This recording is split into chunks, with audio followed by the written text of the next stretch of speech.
early in your career, a name that's almost, even to this day, that's always in the same space with you would be Charly Black. Yeah. Okay?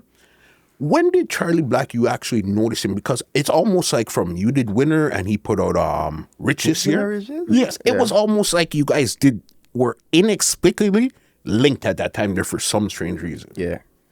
I don't know. Me always feel like, by right, I should have bad mind Charly Black and say, hey, man, hey, I would have boy.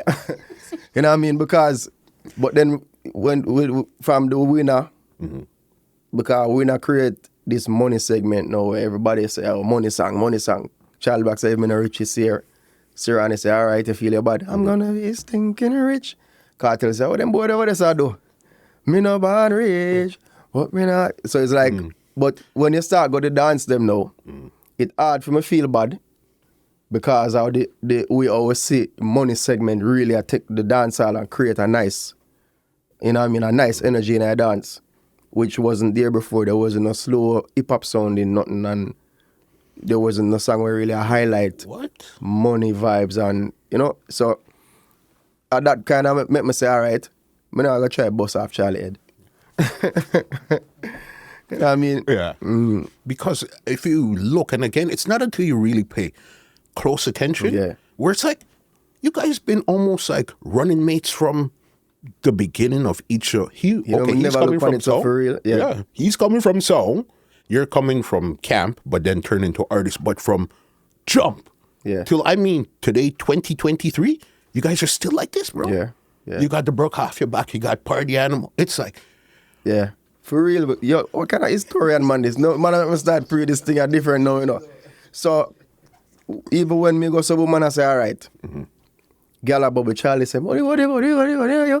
And them something there. And for real, like, the transitions is like, may I look into it and see if it really that's similar. That's an interesting point. Yeah.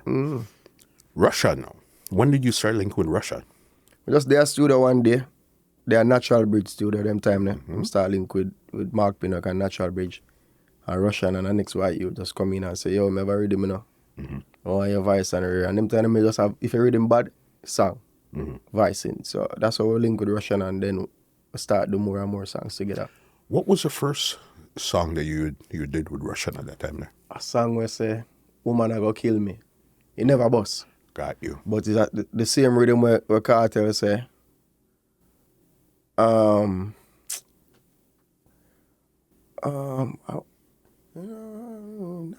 another one there. I don't remember it. But the Cartel pan rhythm did bust and my song is just nice. Never bust. Was Russian at that time there, or he was on the come up at also? On the come up? Same personality though.